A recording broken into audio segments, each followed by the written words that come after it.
Welcome to the Inner Core Show. I'm your host, Mr. B. Join us as we are listening in on this press conference being held by Donald Trump and the FBI Director Kash Patel. They will be hosting a briefing in a few minutes. Until then, there are some footage live from Capitol Hill as the government shutdown continues for what is now the second week, if not going into the third week. There's some comments from the leader of the Senate right now, so we'll go ahead and tune into that until that press conference kicks off.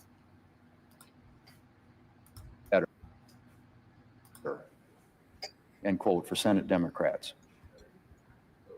Mr. President, while Democrats may be basking in praise from their far left base, polls show that most Americans want this shutdown to end.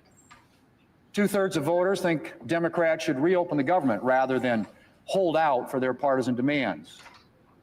And if just 5 more Democrats would show some courage, we could do just that.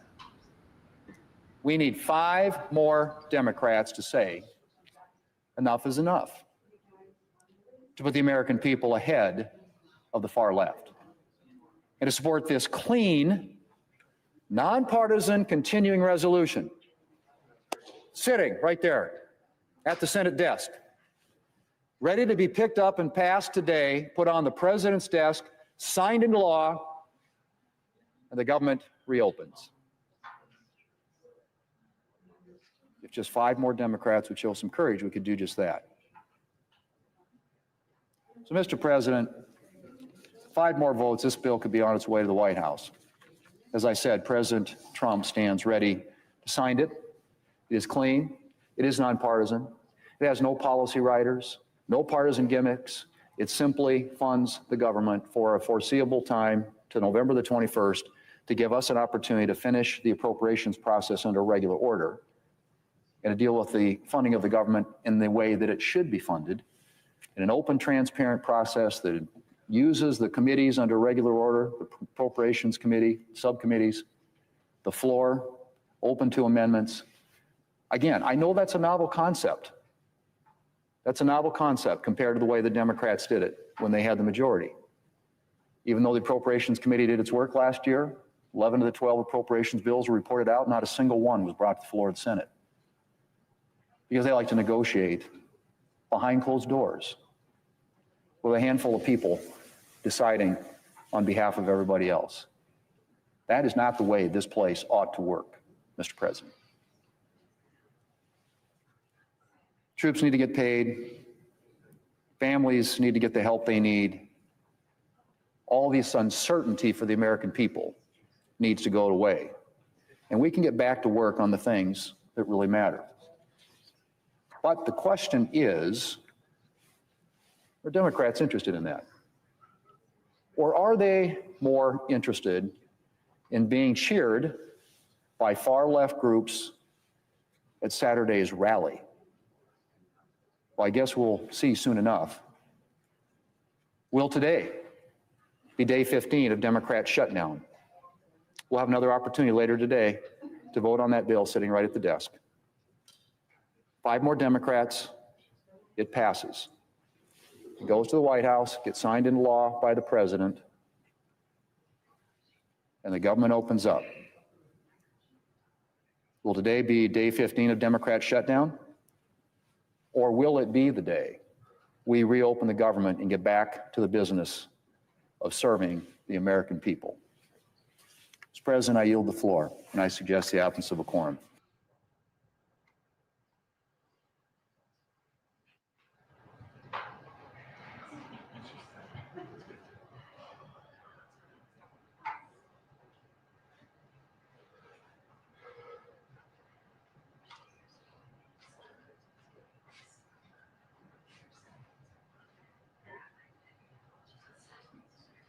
As a mom and 30-year educator, I help students build a better life. Then as a state senator, Ghazala expanded apprenticeships and technical training. As our lieutenant governor, Ghazala will protect our wages in health care. Nobody's working harder for us. Whoever invented this deserves a raise. Take a string and a pencil, twist off the faucet's old nozzle like this, then get the U-shaped faucet extender and twist it on counterclockwise. Now you've got a multifunction.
Yes, they can.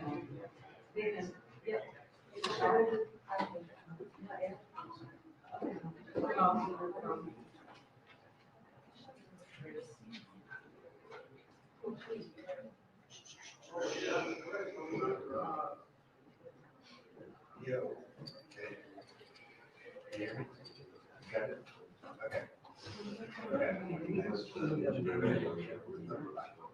They got everything, Jim. Okay. They got everything.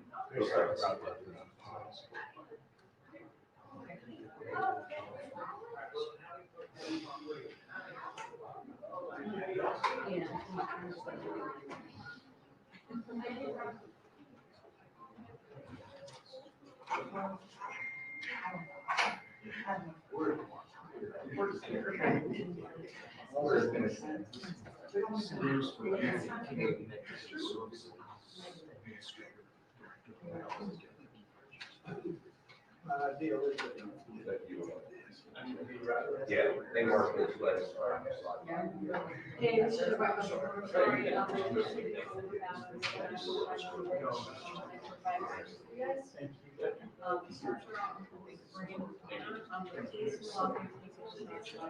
Yeah, I don't think that's. I think that will be done later, privately. It won't be part of this.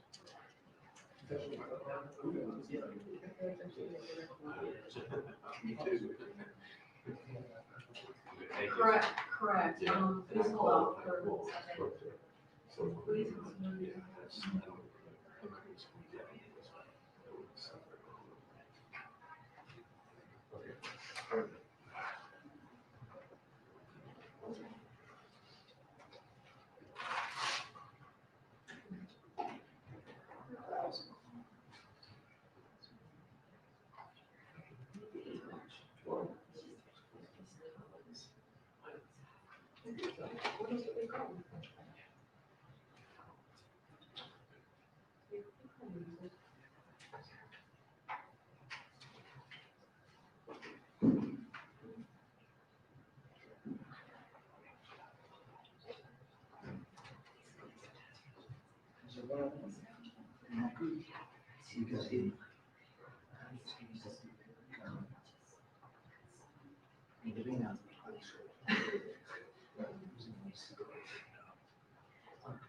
Yes, please hold on.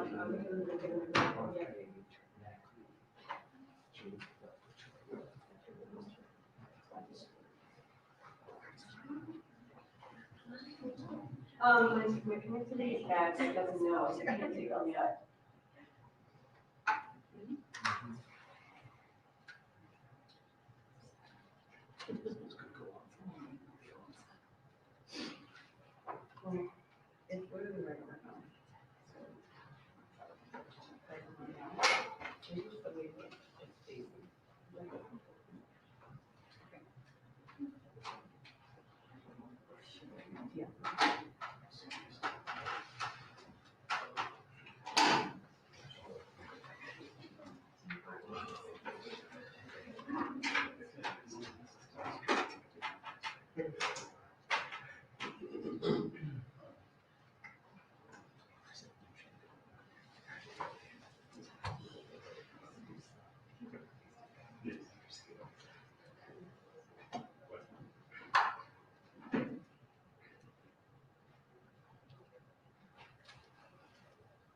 I've seen plenty of power banks over my 15 years of reviewing tech, but this Ridge one quickly became a favorite. So this, a 10,000 milliamp hour battery.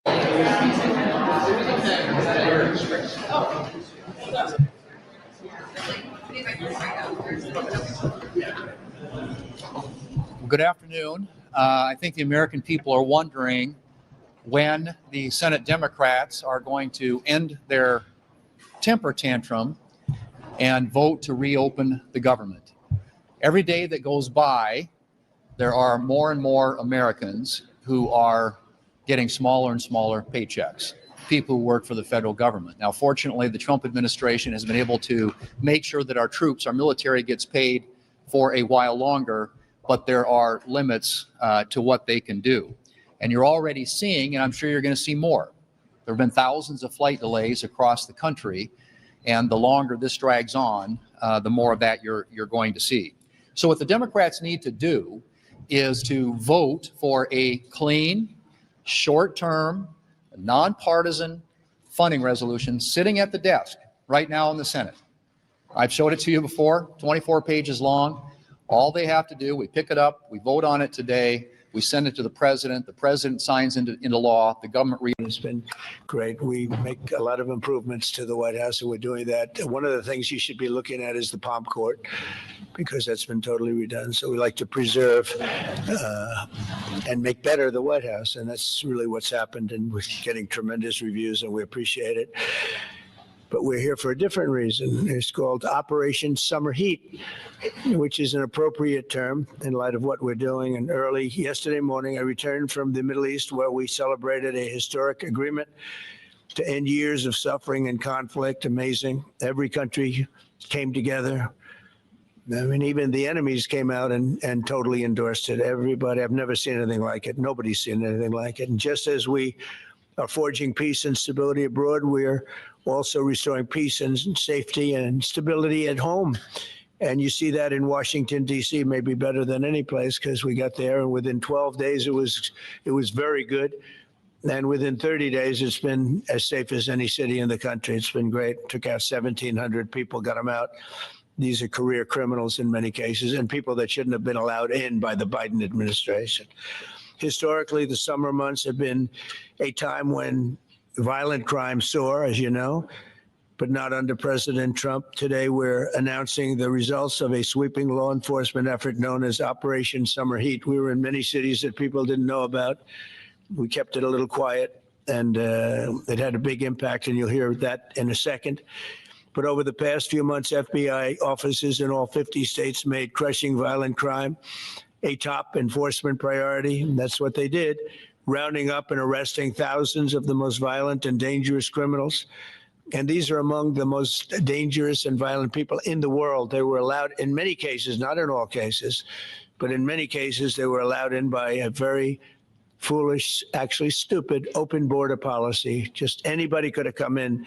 They emptied out their jails, their prisons, their mental institutions. They emptied them into our country. And the people behind me have done an incredible job because if we didn't have that administration, it would have been so much easier. They allowed millions of people in this country that shouldn't have been allowed, including over 11,000 murderers, half of whom murdered more than one person.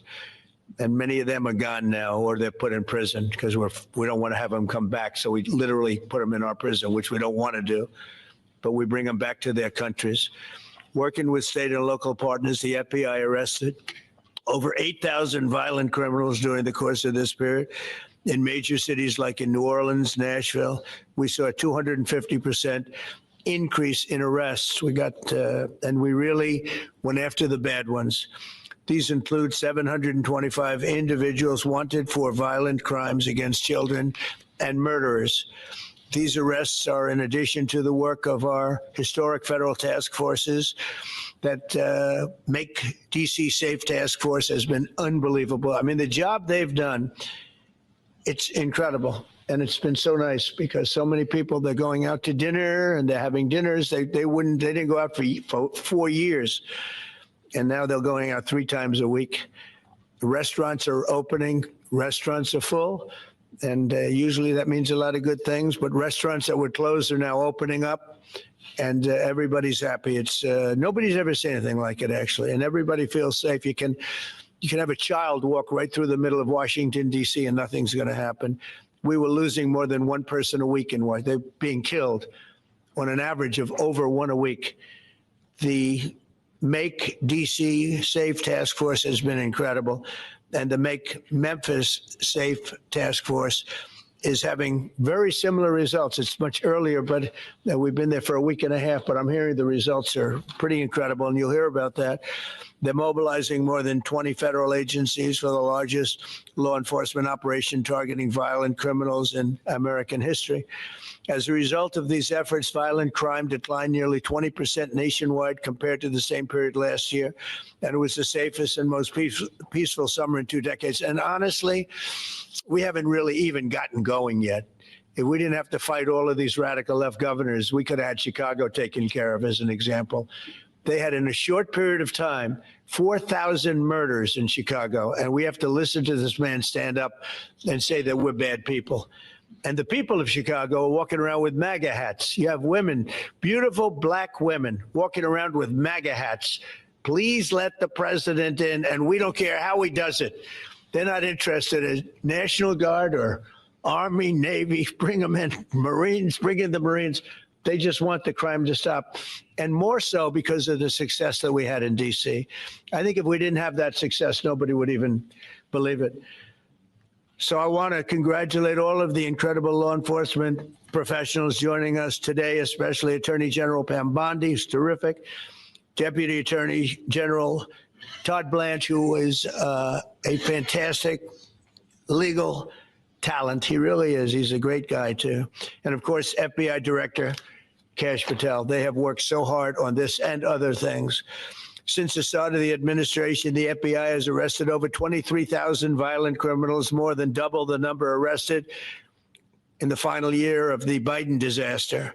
The FBI has also destroyed or severely disrupted more than 170 organized criminal enterprises and gangs, 1,600 of the most violent gangs, and confiscated over 6,000 illegal firearms. And they've tracked down and arrested 4 fugitives on the most wanted list, 4 of the most wanted. Actually, 2 of them were the most wanted fugitives in the world.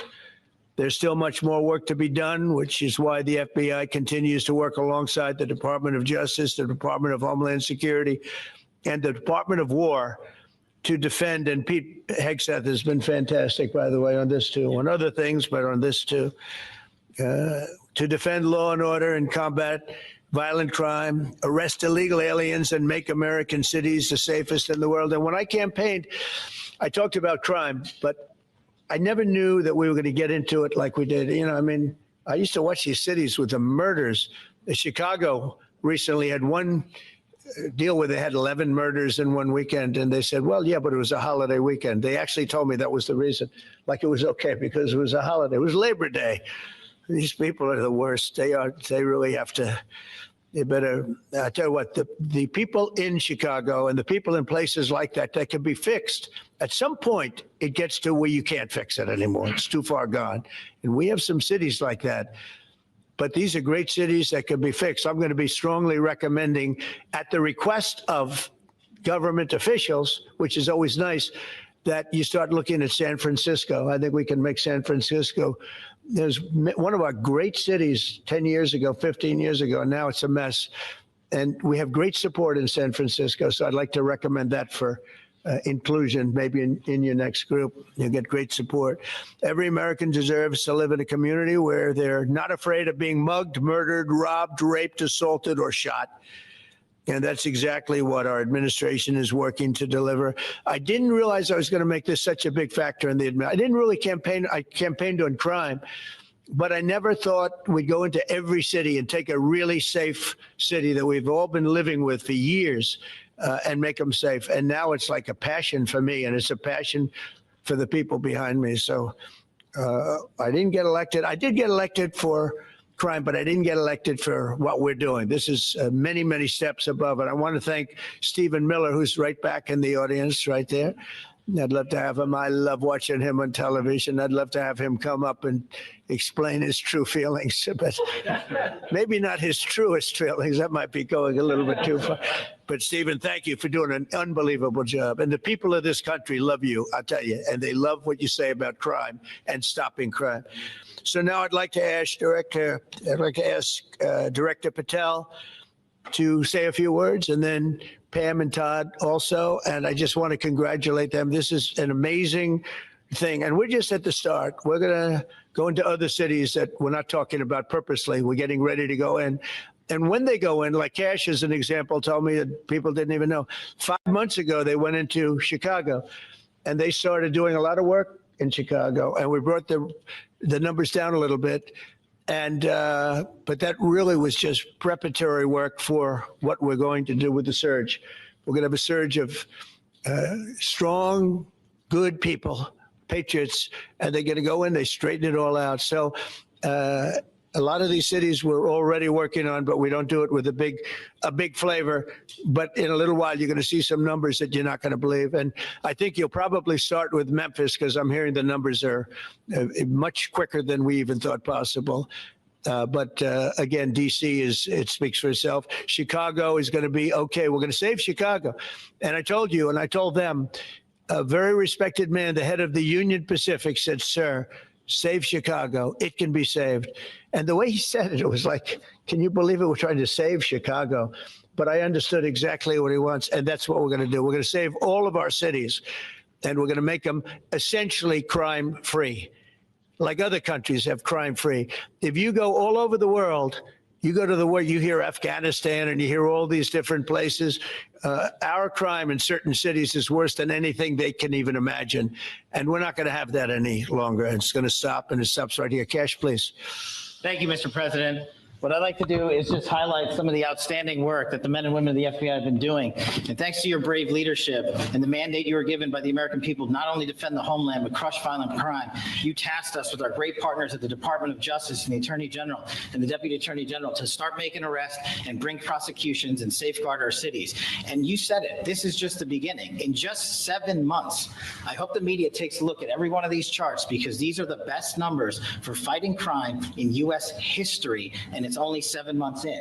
And to do that, our vehicle to do it of choice was Operation Summer Heat, which the FBI architected to go after violent criminals. And in just a 3-month span, you had 8,700 arrests of violent criminals.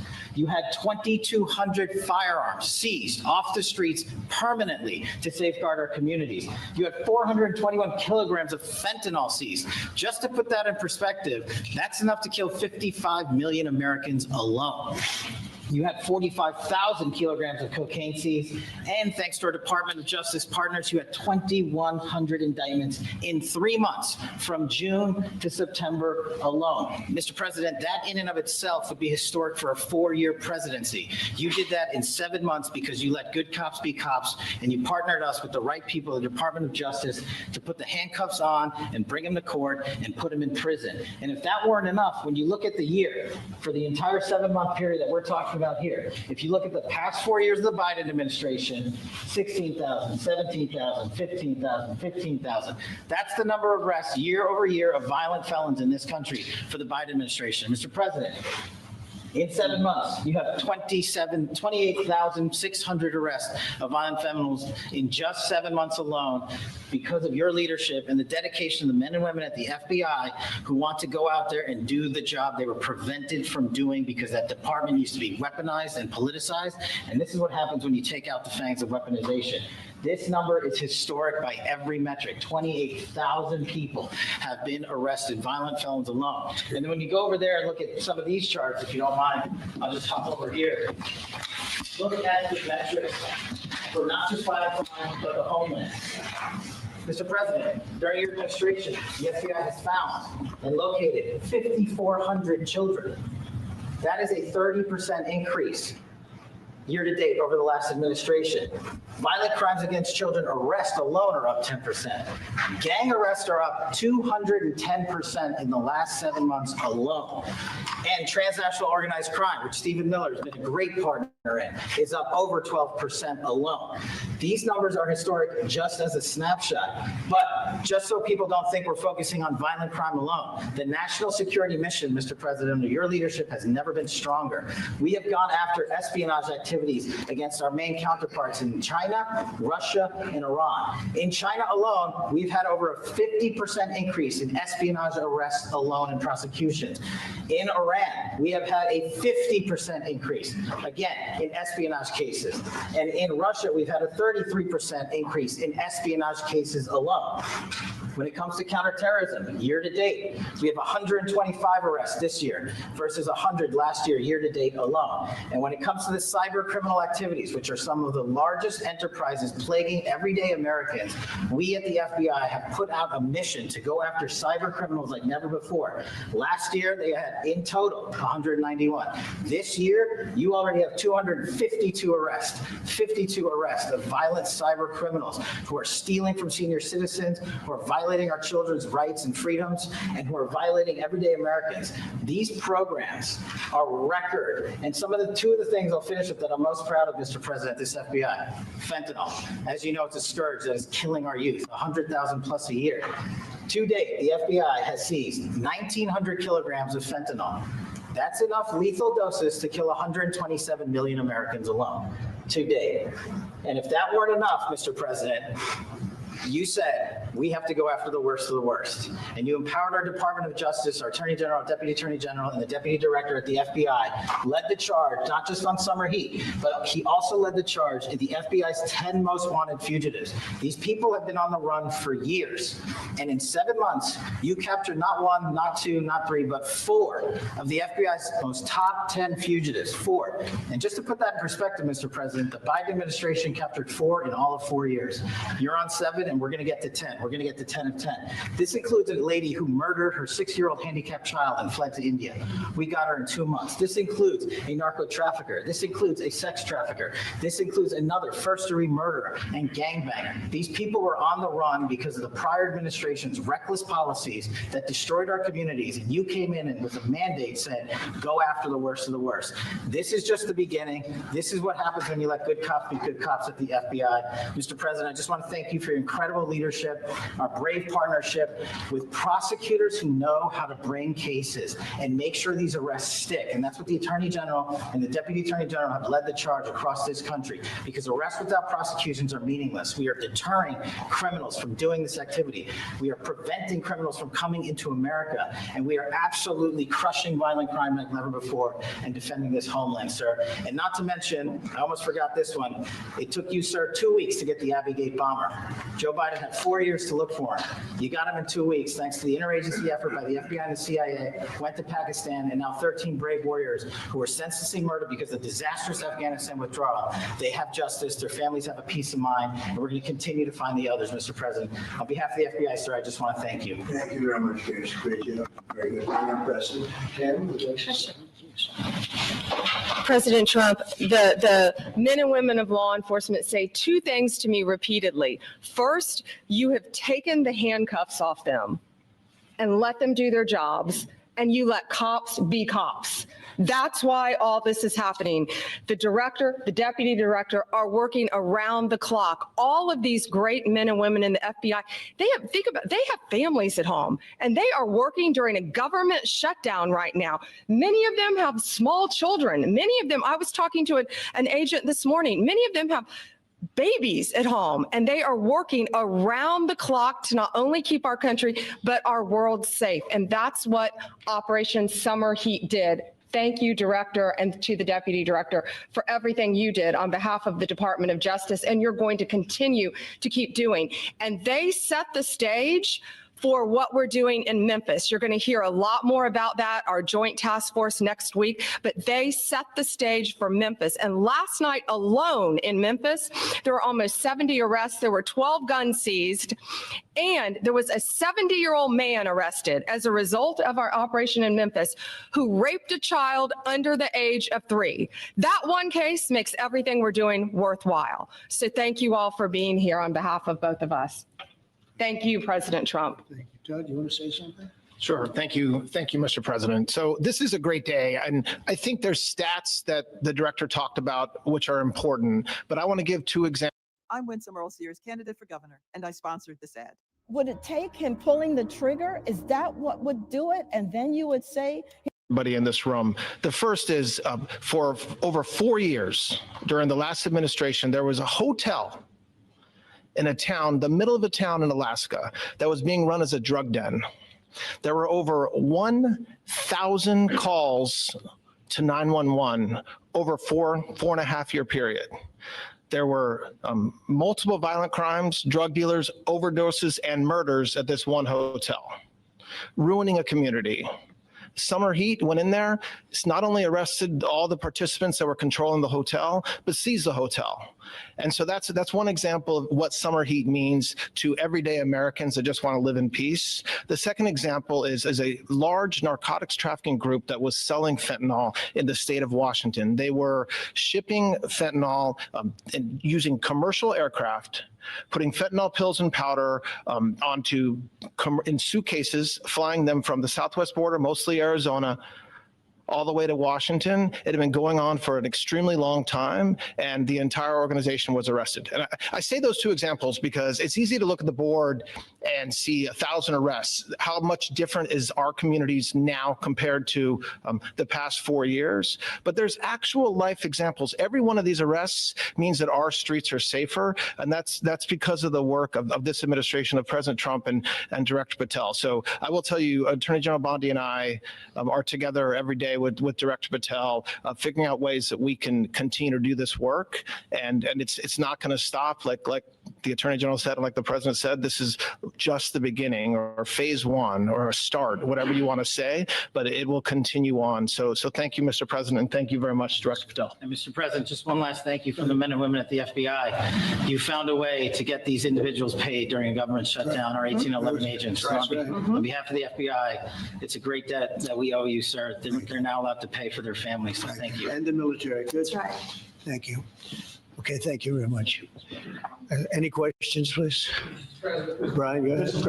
First of all, I know the feedback I'm getting from the American people, but they want to say thank you. Law and order is not an option in this country. It's a mandate. So I know the American people thank you for that. In terms of the guns that have been taken off the street, do you have a number of how many guns were taken away from someone that had a prior felony or a previous crime that perhaps we can prosecute that? Because I know that wasn't the case under Joe Biden. We don't take guns off the streets of people that are allowed to have guns.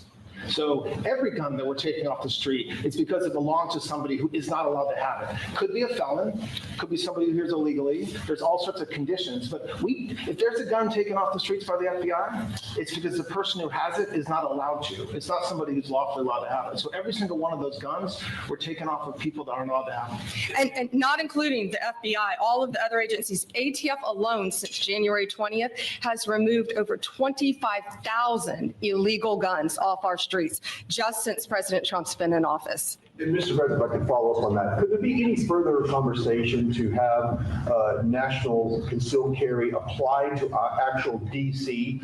Like if you had a driver's license in Texas and you had a permit, of course you could drive. Well, as you know, they've been talking about that for a long time. It's an interesting question. A lot of people feel strongly both ways, but we are talking about that, Brian. Thank you. Mr. President, on Venezuelan votes, I want to ask you, why not have the Coast Guard stop them, which it is empowered by law to do? This way you can confirm who's on the boat and ensure that they're doing what you suspect. Because we've been doing that for 30 years and it has been totally ineffective. They have faster boats. Some of these boats are seriously, they're world-class speedboats, but they're not faster than missiles. But we've been trying to do that for years, and so much of the drugs, 25–30% would come in through the seas. Right now we have, I would say, none coming in through the seas. In fact, I don't know about the fishing industry. If you want to go fishing, a lot of people aren't deciding to even go fishing. We've almost totally stopped it by sea. Now we'll stop it by land. What's the next step? But it never worked. It never worked when you did it in a very politically correct manner. What's the next step in this war on cartels, and are you considering options? Are you considering strikes on land? Well, I don't want to tell you exactly, but we are certainly looking at land now because we've got the sea very well under control. We've had a couple of days where there isn't a boat to be found. And that I view that as a good thing, not a bad thing. But we had tremendous amounts coming in by boats, by very expensive boats. They have a lot of money, very fast, very expensive boats that were pretty big. And the way you look at it is every boat that we knock out, we save 25,000 American lives. So every time you see a boat and you feel badly, you say, wow, that's rough. It is rough. But if you lose 3 people and save 25,000 people, these are people that are killing our population. Every boat is saving 25,000 lives. And you can see it. The boats get hit and you see that fentanyl all over the ocean. It's like floating in bags. It's all over the place. And it's a tremendous, we're saving tremendous amounts of lives. Yeah, Mr. President, on that issue. I know you've talked about, I have a question for you, and then I also have a question for Director Patel. I know you talked about having some distaste for Boston recently. Is this one of the cities that you might be looking into, and can you give us a hint about other cities that you might be? You saying for where? For where? For Boston. Yeah, well, Boston has a bad mayor who at least is a reasonable IQ person. Most of them are low IQ. But, and they're so bad. What's going on in Chicago is just, you'd think the guy would say, hey, look, we have a problem, Mr. President. Could you come in and straighten it out? We could have that done in a month if we had their cooperation. It's going to be done anyway, but we could have it done in a month. Yeah, Boston, she's got 4 areas that are, wrong. And, somebody said, would we think about taking the World Cup away from Boston if they don't straighten it out? And the answer is yes, we have the right to do that with FIFA. So if we think that LA is going to be bad, or we think that applies a little bit to the Olympics too, but we'll talk about FIFA first. FIFA is very hot. If we think there's any reason that, whether it's Boston or anywhere else, that they're not doing their job, we're going to take those World Cup games and move them someplace else. Thank you. And then Director Patel, there's been so many conspiracy theories swirling around about the assassination of Charlie Kirk. Do you have any updates for us, especially in light of all the online content that everyone's been talking about? The only thing we deal with at the FBI and the Department of Justice is facts. We delivered at record speed a manhunt to capture Charlie Kirk's alleged assassin in 33 hours. And if you put that in perspective, for Luigi Mangione with a Boston model, they took them 5 days and a police officer lost their life in their manhunt. We are running on absolutely every single lead, and the best thing we can do to honor my friend Charlie Kirk's life is to make sure that everyone involved is prosecuted to the full extent of the law, and that's what we're focused on, investigating the facts, not trading in conspiracy theories. Okay. Mr. President, thank you so much. Thank you. In light of China's export curbs on rare earths, do you view India as a reliable partner going forward? And are you planning to meet Prime Minister Modi in Malaysia? Are you open to talks in terms of? Yeah, sure. He's a friend of mine. We have a great relationship. He just said that 2 days ago, as you know. We have a great relationship. No, we were not happy with him buying oil from Russia, because that lets Russia continue on with this ridiculous war where they've lost 1.5 million people. By the way, Russia's lost 1.5 million people, soldiers mostly. This is a war that should have never started, but it's a war that Russia should have won in the first week, and they're going into the 4th year. And I want to see it stop. So I was not happy that India was buying oil. And he assured me today that they will not be buying oil from Russia. That's a big stop. Now I got to get China to do the same thing. You know, that is relatively easy compared to what we just did over the last week in the Middle East. Middle East was 3,000 years, and we got it done. This is 3 years. And I think we'll get it done. I think that President Putin, I think he wants to get it done. We'll see. There's a great animosity between him and Zelensky. You probably have noticed, right? And it's, I think it's hurting the process. Yeah, please. Mr. President, thank you. Curious, why did you authorize the CIA to go into Venezuela? And is there more information you can share about these strikes on the alleged? Well, I can't do that, but I authorized for 2 reasons, really. Number one, they have emptied their prisons into the United States of America. They came in through the, they came in through the border. They came in because we had an open border policy. And as soon as I heard that, I said, a lot of these countries, they're not the only country, but they're the worst abuser. And they've entered they've allowed thousands and thousands of prisoners, mental institution, people from mental institutions, insane asylums, emptied out into the United States. We're bringing them back. But that's a really bad, and they did it at a level that probably not, many countries have done it, but not like Venezuela. They were down and dirty. And the other thing are drugs. We have a lot of drugs coming in from Venezuela. And a lot of the Venezuelan drugs come in through the sea, so you get to see that. But we're going to stop them by land also. Does the CIA have authority to take out Maduro? Oh, I don't want to answer a question like that. That's a ridiculous question for me to be given. Not really a ridiculous question, but wouldn't it be a ridiculous question for me to answer? But I think Venezuela is feeling heat, but I think a lot of other countries are feeling heat too. We're not going to let this country, our country, be ruined because other people want to drop, as you say, their worst. They have given us their worst. They've loaded up our country with prisoners, with mentally ill people that are seriously ill, criminally ill. And we're not going to take it. And so, I mean, it's just one of those things. And I can tell you, we've taken care of the sea. There's nobody, and we're watching. We're watching. And if we see it, we'll save it. Yeah, please. On the ships, though, sir, there are Republicans and Democrats up on the Hill concerned that in the briefings they've gotten about those attacks, they're not necessarily getting information about who was on them and what exactly was on those ships. Can you ensure that? But they are given information that they were loaded up with drugs, and that's the thing that matters. When they're loaded up with drugs, they're fair game. And every one of those ships they're not ships, they're boats, they're speedboats. They're extremely fast, record-setting type speedboats that cost a lot of money, and they have a lot of money because they're drug sellers. But they know one thing, and they all have the same thing in common.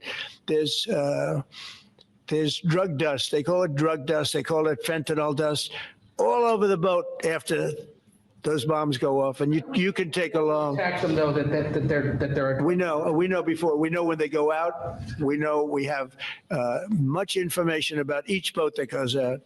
Deep, strong information. Yeah, please. So you're going to have Volodymyr Zelensky here this week. What is your message at this stage of the war for him? And shy of tomahawks. To who is it? For Zelensky. Yeah. And shy of tomahawks for Ukraine. Are you considering other options? It's time to save big during Loyalty's 0% sale.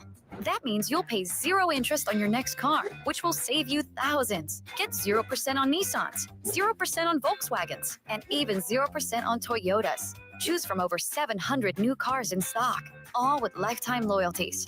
Oil changes for life, state inspections for life, and a lifetime engine guarantee. There's 0 time to wait. Shop the 0% sale on now at all Loyalty dealerships. You've got to try the softest sneaker ever. Hands-free, cozy fit Skechers slip-ins. Sneakers that are as soft and comfy as your favorite slippers. Just step in and go with no bending down or touching. Wrap your feet in hands-free, cozy fit Skechers slip-ins. It was getting very close. 7 planes, they don't talk about it, but 7 aircraft were shot down. In fact, we have the new ambassador to India right here. They're well represented. You better represent us, not them, okay? But Sergio's going to do a great job. He's going to do a great job. But, we'll be talking about the war with him, and we'll be talking about, they want to go offensive. I'll make a determination on that, but they would like to go offensive, that, and we'll have to make a determination. Question, given you have the FBI director and attorney general here today, Jim Jordan has asked Jack Smith to hear the House Judiciary. You mean deranged, Jack? He's a deranged individual. Yeah. He's asked him to do it. Well, they should. I'm surprised it takes so long. We're talking about violent crime. What about the crime against a political opponent? That's what we have to talk about too. Jordan would like to understand the full extent to which the Biden-Harris Justice Department weaponized federal law enforcement. What do you think the committee will find out, Mr. Smith? I think it was the worst weaponization of a political opponent in the history of the world, let alone this country. And I hope that everybody's, they're involved in it. I'm not. I'm the one that had to suffer through it and ultimately win. But what they did was criminal. Deranged Jack Smith, in my opinion, is a criminal. And I noticed his interviewer was, I think that was Weissman. And I hope they're going to look into Weissman, too. Weissman's a bad guy. And he had somebody in Lisa, who was his puppet, worked in the office really as the top person. And I think that she should be looked at very strongly.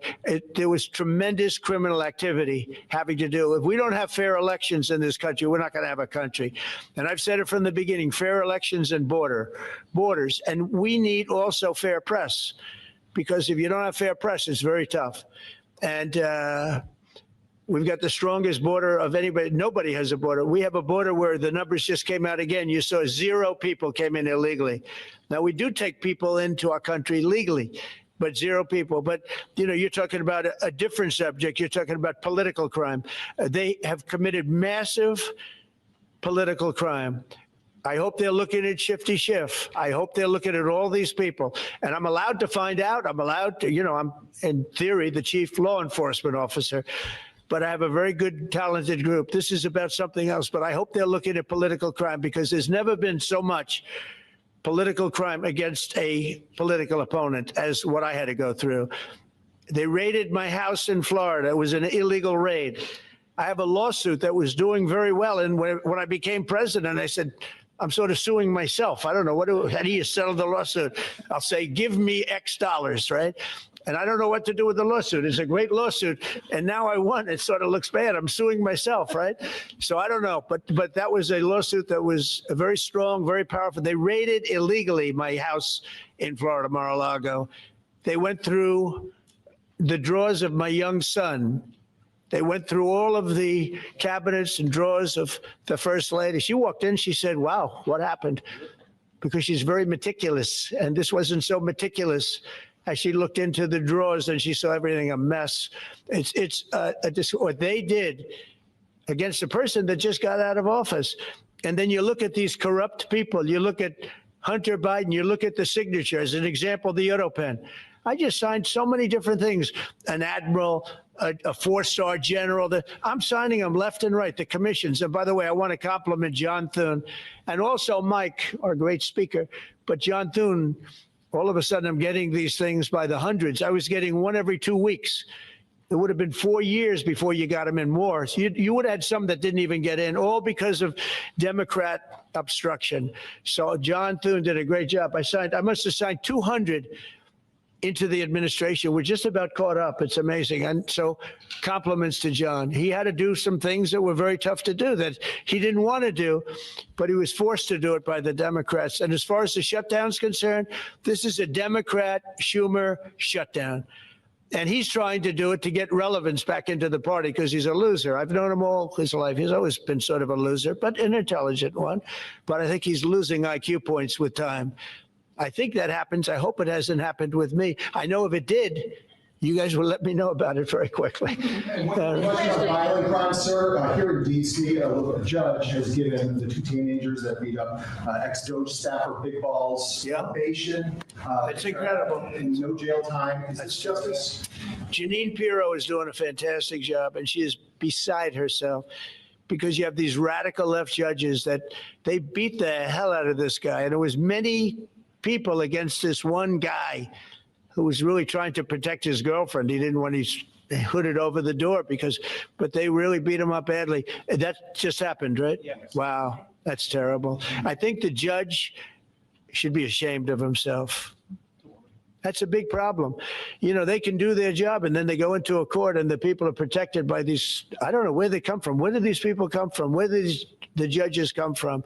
I want to compliment on behalf of Pam and Todd and all of us because, Kash, I think that Janine has done a fantastic job. And the case I heard was like flawless. It's a flawless case. They have them on tape. They have everything. And then a judge gives them a little probation. These are rough guys. And they're young, and if that happens, they're going to grow up. They're going to be real bad. They're going to cause a lot of problems. Yeah, please. Go ahead. So, Sergio Gore has just gotten back from India. What were the conversations like with Prime Minister Modi and the other? I think they were great. He reported to me that he's a great man, you know. Modi is a great man.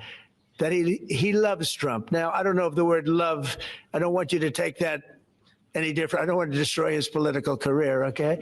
But you have to understand, I've watched India for years. It's an incredible country. And every single year you'd have a new leader. I mean, some would be in there for a few months. And this was year after year after year. And my friend has been there now for a long time. And he's assured me there will be no oil purchased from Russia. I don't know, maybe that's a breaking story. Can I say that? Would you say? There will be no oil. He's not buying his oil from Russia. It started. You know, you can't do it immediately. It's a little bit of a process.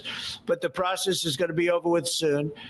And all we want from President Putin is stop this. Stop killing Ukrainians and stop killing Russians because he's killing a lot of Russians. Again, it doesn't make him look good. It's a war that he should have won in 1 week, and he's now going into his 4th year. That does not make this big so-called war machine look good. But he could make a settlement. We're willing to settle. I thought we had a deal. The hatred of the two leaders is very, it's an obstacle. It's an obstacle. There's no question about it. But I thought we had a deal 2 months ago. Who would think I created peace in the Middle East and can't get the two guys to settle? But I think we'll get them. But if India doesn't buy oil, it makes it much easier. And they're not going to buy. They assured me they will. Within a short period of time, they will not be buying oil from Russia. And they'll go back to Russia after the war's over. Jennifer? On the shutdown, sir, are FBI officials being paid right now? Are all the FBI employees being paid, and are all the... Well, that's what I understand. I hope so. Thanks to your great work, Mr. President, the 1811 special agents at the FBI are going to receive their paychecks. Got a lot of people paid, actually.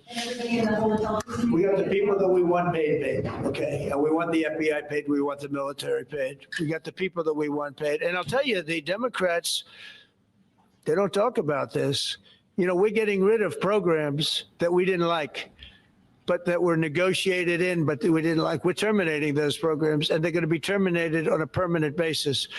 And it's thousands of people, and it's billions of dollars. We're getting rid of a lot of things that we never wanted because of the fact that they made this stupid move. And they don't want to talk about it. You know, they have their day coming up. I hear very few people are going to be there, by the way. But they have their day coming up, and they want to have their day in the sun. But they should really make a deal. So Trump is probably just using tariff money to fund some of the government employees that he needs to carry out his agenda. I mean, they call him Darth Vader, but he's actually a very nice person, Russell Vogt. But Russell Vogt is really terminating tremendous numbers of Democrat projects. There's not only jobs, I mean, the project in Manhattan, the project in New York, it's billions and billions of dollars that Schumer has worked 20 years to get. It's terminated. Tell him it's terminated, Jennifer. All right. On Hamas, sir, what is your understanding of the pace of returning the deceased hostages? Are you pleased? Well, they're looking for them. Absolutely. They're looking. So we have the living hostages all back. They returned some more today. It's a gruesome process. I almost hate to talk about it. So, but they're digging. They're actually digging. There are areas where they're digging and they're finding a lot of bodies. Then they have to separate the bodies. You wouldn't believe this. And some of those bodies have been in there a long time. And some of them are under rubble. They have to remove rubble. But there are graves, and some are in tunnels that died in tunnels that are way down under the earth. And the tunnels are like 3 feet. Can you believe it? 3 feet high. They lived like this for a long period of time. It's a horrible atrocity. At the same time, we, meaning Israel, but I knew everything they were doing pretty much. I knew most of the things they were doing, but they've killed probably 70,000 of these people, Hamas. And I said, it's time now. So we'll see what happens. We'll also see what happens. Your next question is going to be the weapons. We want the weapons to be given up, sacrificed, and they've agreed to do it. Now they have to do it. And if they don't do it, we'll do it. We had the head of CENTCOM today suggest that Hamas needs to hurry up and disarm and follow your comprehensive plan. Yeah. That it was the head of CENTCOM saying that. Is that not a signal to Hamas, to the rest of the world, that at some point the U.S. military may more directly engage? We won't need the U.S. military. So then why have We won't need it. Why not just yield? Because we're very much involved in it. If we weren't involved, there wouldn't be peace. If we didn't destroy the nuclear capability of Iran, that deal would have never happened.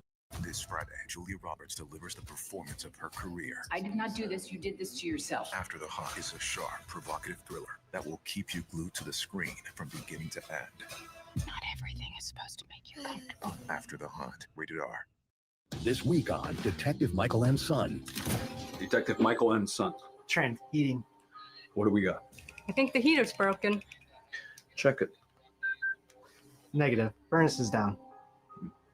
When the trail goes cold, it's time to turn up the heat. Should be an easy fix.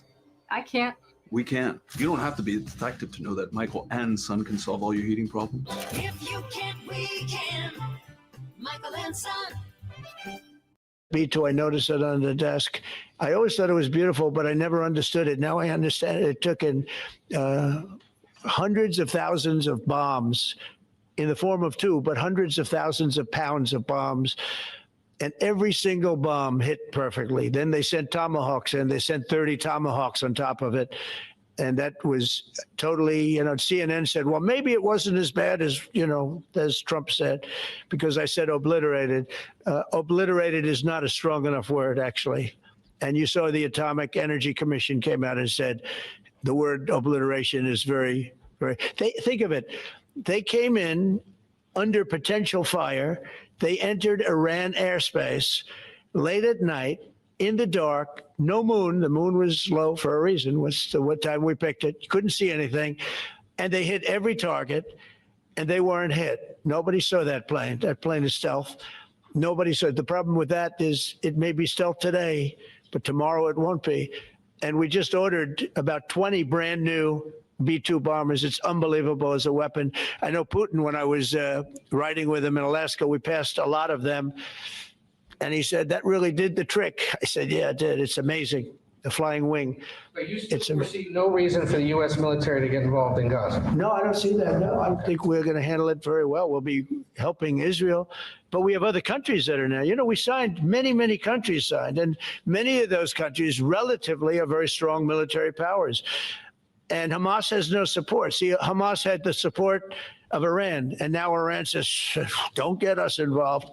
The last time they got them involved didn't work out too well. So they used to have the support of Iran. Today, Iran they're trying to survive. When I heard the reports 2 weeks ago, Iran's looking to build a nuclear weapon, I said, don't worry about it. They got a lot of things they want to do before nuclear weapons. I said, the last thing they want to do is a nuclear weapon. It didn't work out. And if they did a nuclear weapon before they got even close, that site would be attacked and it would be wiped out. Mr. President, you're meeting with President Xi in a few weeks. Yeah. If you can't come to an agreement or a deal at that meeting, are we in for a sustained trade war with China? Well, you're in one now. Look, we have 100% tariff. If we didn't have tariffs, we would be exposed as being a nothing. We would have no defense. You know, they've used tariffs on us, but we've never had anybody sitting in that chair that felt the need to do it. And they've allowed us to be $37 trillion in debt, et cetera, et cetera. Tariffs are a very important tool for our defense, for our national security. If we don't have tariffs, we're not going to have national security. As an example, if you look at Pakistan and Iran, I told them I was in the midst of negotiating a trade deal with Iran, and Pakistan was going to be in line. And because of tariffs, they all want to negotiate much differently. We were making a good deal. And then I heard that they're shooting at each other. And I said during one of my conversations, are you guys going to go to war? 2 nuclear powers we are thinking about. I said, here's the deal. You go to war, I'm going to put a 200% tariff. I'm going to stop you from doing any business in the United States. I said it to both of them. Within 24 hours, the war ended. That would have been a nuclear war. And again, the Prime Minister of Pakistan, who was here 2 weeks ago, said that man saved many millions of lives in front of a whole group of people because he thought it was going to be war. But when it came to war or having to pay massive tariffs, the tariffs overrode. That's why it's so important. Not only the money, we're taking in trillions of dollars, not only the money, the power to keep peace, the power to be used for good is enormous. But a lot of people didn't understand tariffs. It's also made us very rich. We have a big case coming up in the Supreme Court, and I will tell you, that's one of the most important cases in the history of our country, because if we don't win that case, we will be a weakened, troubled financial mess for many, many years to come. I don't even know if survivable is a good term. And if we do, we're going to be the most powerful economic country in the world. And all we're doing is using them as a defense against what took place for many years. China would charge us tariffs. It was incredible, but we weren't allowed to charge. And we're allowed to do whatever we want. We just had presidents that didn't want to do it for whatever reason. And it was nothing. But of the 8 wars, I was saying 7 of the 8 wars, I would say tariffs are directly responsible for me ending 6 of them, 5 or 6. Without the tariffs, you have wars raging all over the world. With the tariffs, other than Russia, we have no wars out there. And we made a lot of good friends, too. Tariffs are so important to our national security.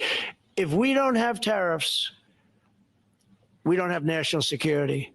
Our country would suffer a level that, because they're used so strongly on us. As an example, the European Union, they won't take our cars, they won't take our agriculture, they won't take anything, but they send their cars in, Mercedes, BMW, Volkswagen, by the millions. We don't send any cars. They don't take them. They were tariffing us out. Agricultural products, they don't take our agriculture. They want their farmers to do it. I understand that. But it was very unfair, and they were tariffing our product. They're keeping up by using tariffs. And we didn't use them, but I used them.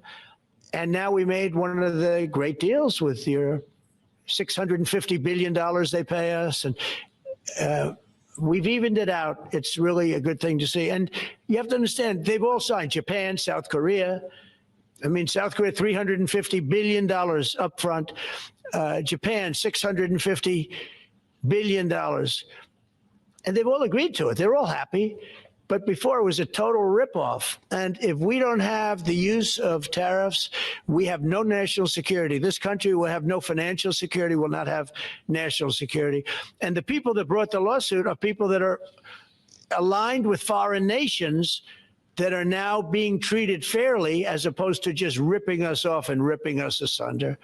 So, but if we are not allowed to use what other people use against us, there's no defense.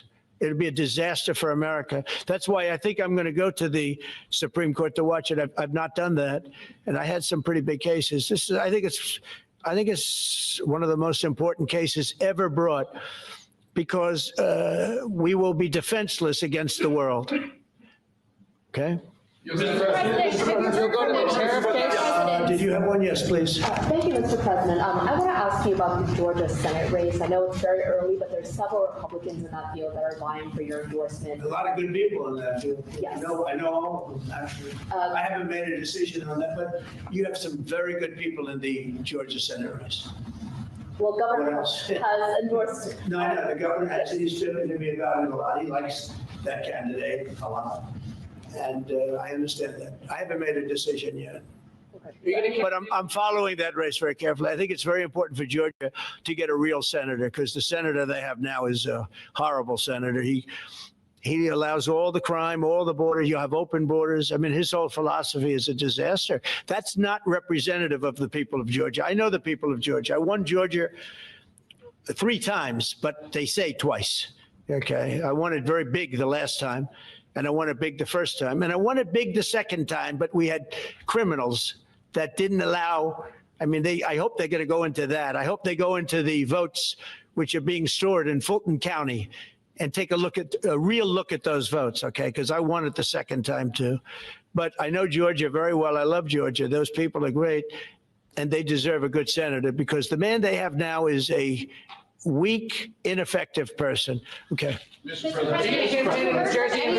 President, I wonder what you mentioned. By the way, you won Georgia 3 times. Yeah, I agree. Do you agree with me? I do. He's the media. For someone that spends a lot of time in Georgia, I believe you won that. Okay. I really have a question about. You know, the word believe isn't strong enough. Right? You know. There you go. It's true. I know I won too. I know we have the great Newt Gingrich. Newt, you agree with us? Good. Otherwise, I'd have him dismissed immediately from the room. You know, his wife, as you know, is becoming an ambassador to a great country, Callista. So congratulations. And we're going to take a picture. And the only reason I'm doing it, he speaks so well of me. He said, I'll go down as the greatest president in history. And then he blew it. He said, I'm not sure if I put him above Washington or Lincoln. So I'm not that happy about that, dude. I got a question about the weaponization of the DOJ. The media often says your department is weaponizing the DOJ. Yeah, that's the opposite. It's the opposite. Todd, you represented President Trump and probably the greatest weaponization of the DOJ by Alvin Bragg. You know firsthand, if you can describe what you saw under the Biden administration and how they weaponized the DOJ. Well, I mean, I think it's hard to describe what happened in those last 4 years against President Trump. Alvin Bragg, a local prosecutor, his office staffed by somebody from DOJ. Jack Smith picked as a special counsel, staffs his entire office with DOJ prosecutors. And then there are countless things that happened, all in writing, most of them on the docket, that require no explanation except a complete abomination of the place that the Attorney General and I run now, and Director Patel. So when people talk about this department weaponizing, it's embarrassing. Because there's no scenario in which you can look at what we're doing, restoring justice, doing the right thing in every single case, and say that that's weaponization, and yet remain eerily silent about what happened for the past 3 years. I mean, you read these articles and giggle, because it cannot be true that people really think that what they did to him, not once, not twice, I'm still counting 3, 4 times, but we're the ones that are weaponizing. So this man is not weaponizing the Department of Justice. We're not weaponizing the Department of Justice. It's the opposite. I mean, and also, nobody questions what I'm saying because it's true, because we all lived the past 4 years.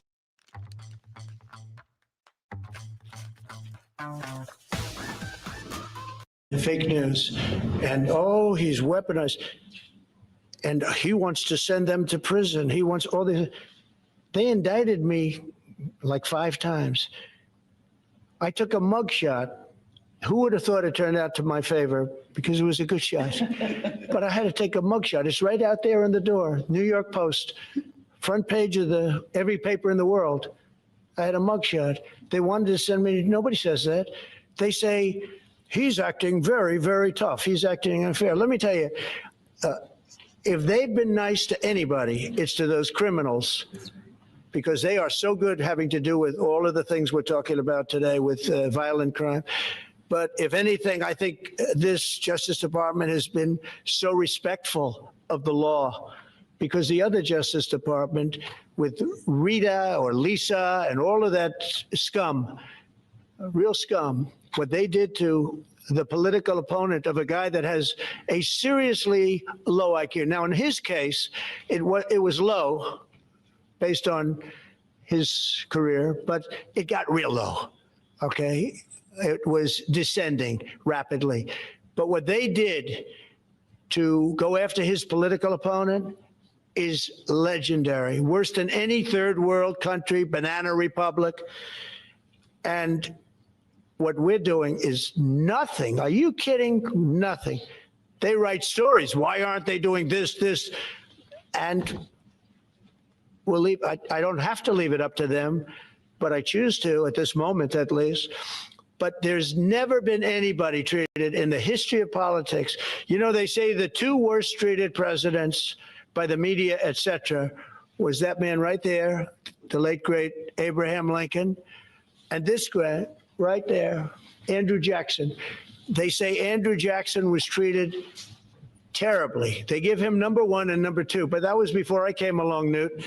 I say I have number one times 10. Nobody's been treated like I've been treated. And I did a great job. You know, we had a great first term. And we had one of the most successful economies in history, et cetera. I rebuilt the military. We did a tremendous amount. The last part, we had a horrible thing called COVID, and we handled that well. We made ventilators for nations all over the world. We did a great job. Probably never get credit for it. Look at the therapeutics, the Regeneron, all the different things, the vaccines, all the things we did. We did a great job, but we had to focus on that. But we had the best economy in the history of our country. We're blowing it away right now. Look at the stock market. It hit another all-time high today. That's 48 days out of the few days that I've served. 48 days have already hit record highs. And we have, maybe most importantly, the number we have now, I was saying 17, it's over $18 trillion is being poured into our country. It's because of the election and because of tariffs. Without the tariffs, you wouldn't have probably 18 cents. It's because of the tariffs, because there are no tariffs if they build in our country. And they understand that. So we have medical companies coming over. We have the AI. We're dominating China in AI. Everybody said that's impossible. We're dominating. I'm letting these massive plants build their own electric generating plants. They're becoming utilities in addition to everything. Maybe they'll make more money with that. Who knows? But they're building their own electric, because we have an old grid. You wouldn't be able to do that. And we're dominating China. We're dominating with AI, which seems to be the new big thing. That's the new internet. That's the new whatever. So we're very happy with the job we're doing. I'm very happy with the job they're doing. But when you tell me about attacking a political opponent, there's never been, and I'm a legitimate opponent. I watch my son. He's got the #1 best-selling book now. My son, Eric, is a wonderful kid. That guy spent so much time with subpoenas. He got more subpoenas than anybody in the history of our country. Think of it. And he's an innocent, good boy. He's a good kid. He's always been a good kid. All of my children are good. They went through hell. My children went through federal grand juries on a hoax. Think of it. You have Adam Schiff and Hillary Clinton and others make up a hoax, and then wanting to so they know it's a hoax, and they go before the press, say Donald Trump Jr. will go to jail because of what he's done with Russia. I'll never forget, I get a call from my son, Don, and he said, Dad, I'm being accused of something with Russia. I don't know anything about Russia. He didn't know anything about it. Think of it, how bad they are. They say he'll go to prison for the rest of his life. He knew nothing about it. On a hoax, the Russian hoax, Russia hoax, on a story that they made up. And they made it up in order to explain why Hillary Clinton lost an election that she lost by pretty good numbers. The second one, actually the second one was even better, but the third one, this one was too big to rig. It was just too big to rig. They would have rigged. They tried to rig it.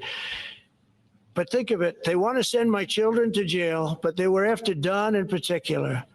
I'll never forget Adam Shifty Schiff, a total crooked guy, lying in Congress, making up a phone conversation that I have with you, totally made up. Then when he heard it was taped, he wanted to disappear.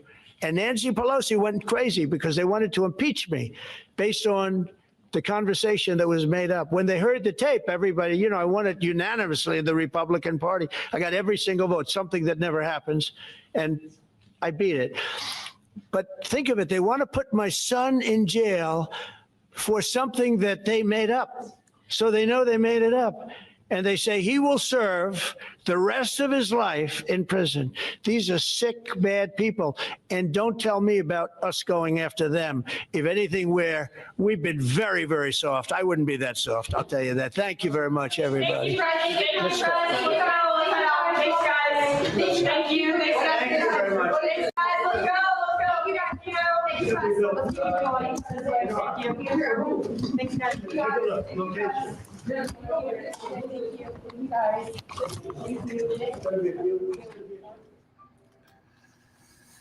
Okay, that was Donald Trump. I mean, I think the last part there, he got a little emotional about it. You could tell he got in his feelings. They were attacking his kids for stuff they knew they made up. And I can understand as a parent why that would be, you know, a breaking point. You know, there's some breaking news that came out of this conference. Apparently, according to Trump, India is going to stop buying oil from Russia. I don't know if that's true, but maybe it is. I don't know. Maybe they will. I mean, Russia is discounting the oil for them. Maybe at some point they'll slow down their the amount of oil that they purchase from them. But that's a breaking news, and hopefully that helps them negotiate better in terms of the trade deal between the U.S. and India. Yeah, to sum up the press conference, it seems like they gave some updates on the progress that FBI and other law enforcement officials have been making.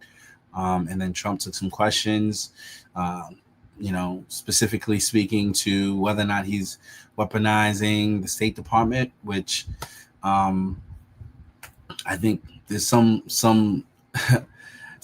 retribution, if you will, for the people that attacked him. And, you know, but I don't think he's doing it to the extent that it was done to him. So a lot more to catch on that topic. With that said, for those of you who are not connected, definitely encourage you to like and subscribe to the channel. We try to, you know, bring you the latest in world news and events and things of that nature, but also just to stay connected to the conversation. So feel free to like, subscribe, and share the video, and also to, you know, leave your comments if there's anything you would like to share. All right, till we speak again, God bless.